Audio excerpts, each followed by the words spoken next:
Avis vascular centre మన దేశంలోనే the best varicose vein hospital.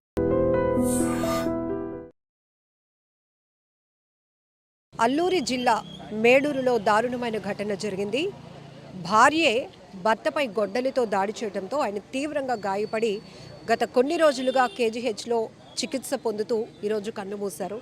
ఇప్పుడు వాళ్ళ పాప అంటే మృతుడి పాప మనతో పాటు ఉన్నారు. ఆమెతో మాట్లాడతాం. అసలు ఏం జరిగింది, వీళ్ళు కూడా పోలీసులకు కన్న తల్లిపైనే కంప్లైంట్ ఇచ్చున్నారు. ఎందుకు అసలు భార్యాభర్తల మధ్య ఆ స్థాయి తగాదా ఎందుకు వచ్చింది, ఏంటి కారణం అనేది కూడా తెలుసుకుందాం.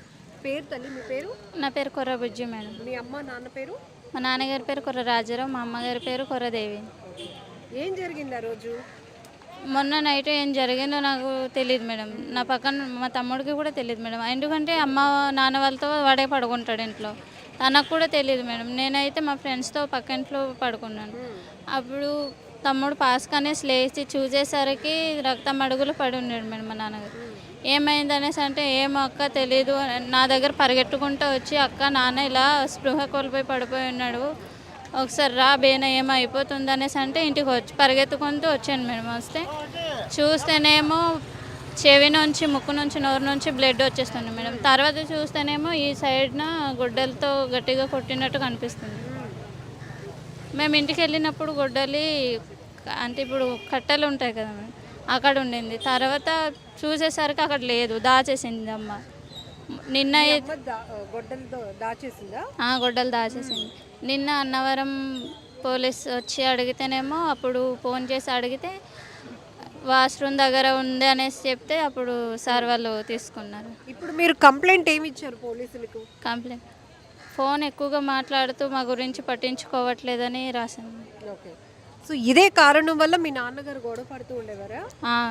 సో ఆ గొడవ పడడం వల్ల ఇంటికి ఉండకుండా ఫోన్ మాట్లాడుతూ బయట ఉంటుంది మేడం. అది ఏంట్లో ఉంటుందో తెలియదు మేడం. మేము కనిపించినప్పుడు చెప్తే మీకెందుకు అలాంటివి అనేసి మా మీద గొడవ పడుతూ ఉంటుంది మేడం.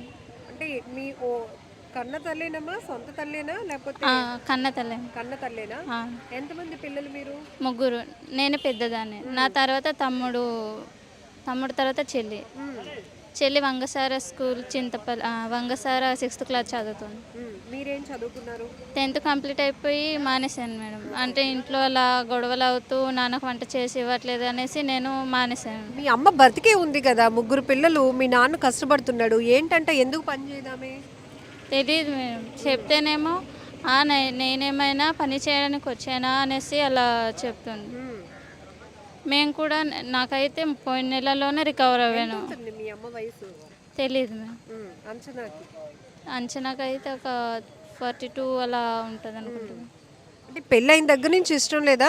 ఈ మధ్య నాకు ఇష్టం నాకు ఇష్టం లేకుండానే పెళ్లి చేశారు. నేను ఎందుకు ఉండాలి, నాకు ఇష్టం లేని పెళ్లి చేసినప్పుడు నేను ఎందుకు కలిసి బతకాలి అనేసి, చనిపోతే వాడైనా చనిపోవాలి లేకపోతే నేనైనా చనిపోవాలి అనేసి అలా గొడవ పడుతూ ఉండేవాళ్ళు. గొడవలు జరుగుతూనే ఉండేవి. తల్లి, ముగ్గురు పిల్లలు అంటున్నావు, నువ్వే పెద్ద కూతురు కాబట్టి మొదటి నుంచి నీకు గొడవలు తెలుస్తూనే ఉంటాయి. అదొక్కటే కారణమా? అదొకటి ఇష్టం లేని పెళ్లి చేశారు, ఇప్పుడు ముగ్గురు పిల్లలు, భర్తకి ఈ ముగ్గురు పిల్లలకి నేను వండడానికి ఏమైనా నేను పని మనిషినా అనేది మీ అమ్మగారు ఆలోచన, అంతేనా? అవును. మళ్ళీ నా ఫోన్లో అవతల సైడ్ ఎవరు మాట్లాడుతున్నారో తెలియదు కానీ మేడం, ఆ ఫోన్లో ఎవరు మాట్లాడారో తెలీదు. తనకి గట్టిగా శిక్ష పడాలి. తన వల్లనే మేము ఇలా అయిపోయాము. తండ్రిని కోల్పోయారు. అవును. ఇప్పుడు మరి మీ కుటుంబ పోషణ ఏంటమ్మా?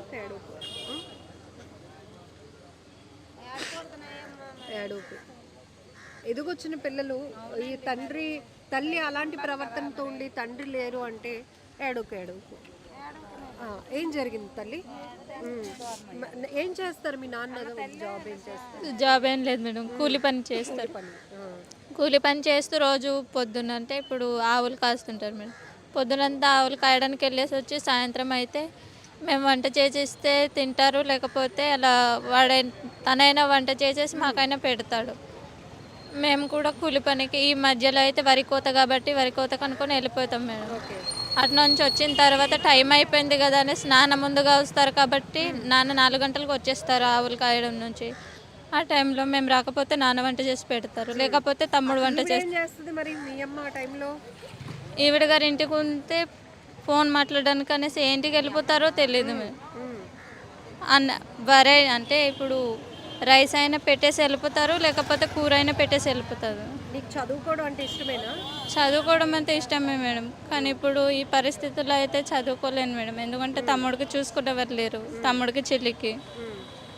ముందు మీ అమ్మ ఉన్నప్పుడు కూడా నీకు చదువుకోవడం అంటే ఇష్టమే, కానీ అమ్మా నాన్న గొడవలు ఆడుకుంటూ ఉండడం వల్ల నీకు చదువు మానేయాల్సిన పరిస్థితి వచ్చింది. అవును మేడం. ఇప్పుడు పోలీసుల్ని ఏం న్యాయం కోరుతావు? ఒక కూతురుగా, తండ్రిని కోల్పోయిన కూతురుగా ఏమి అడుగుతున్నావు పోలీసుల్ని?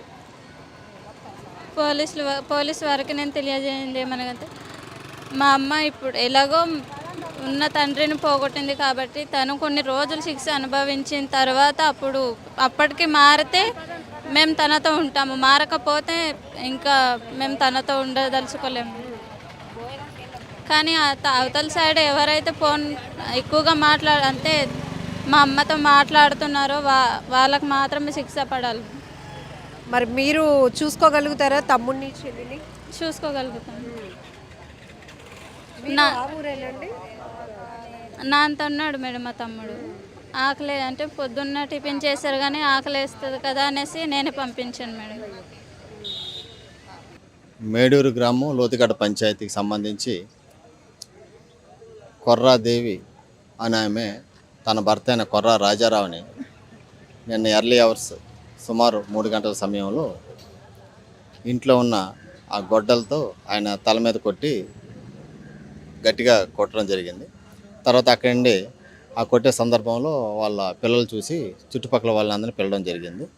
ఆ సందర్భంలో బంధువులందరూ కూడా ఆ రాజారావుని కేజీహెచ్ హాస్పిటల్కి తీసుకొచ్చారు. ముందుగా చింతపల్లి హాస్పిటల్ తీసుకొస్తే చింతపల్లి హాస్పిటల్ వారు కేజీహెచ్కి రెఫర్ చేశారు. కేజీహెచ్లో అండర్గోయింగ్ ట్రీట్మెంట్ ఏంటంటే ఈరోజు మార్నింగ్ చనిపోవడం జరిగింది. మాకు డెత్ ఇంటిమేషన్ ఏంటంటే ఎర్లీ మార్నింగ్ 5 o'clock రావడం జరిగింది. దాని మీద మరలా ఆయన యొక్క కూతురు డిసీజ్డ్ రాజారావు గారి కూతురు మాకు కంప్లైంట్ ఇవ్వడం జరిగింది. ఆమె పేరు కొర్రా బుజ్జి.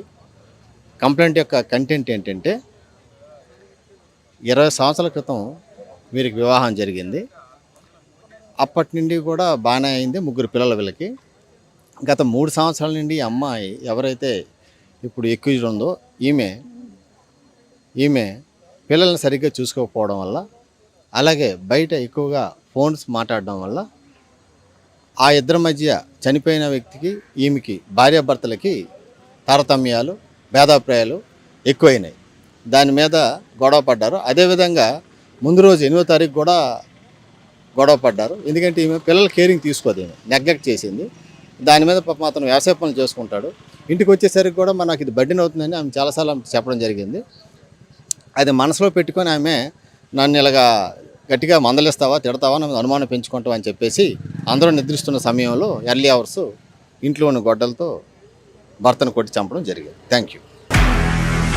నిజంగా ప్రస్తుతం ఉన్నటువంటి సమాజం దేనికి ప్రయారిటీ ఇస్తుంది?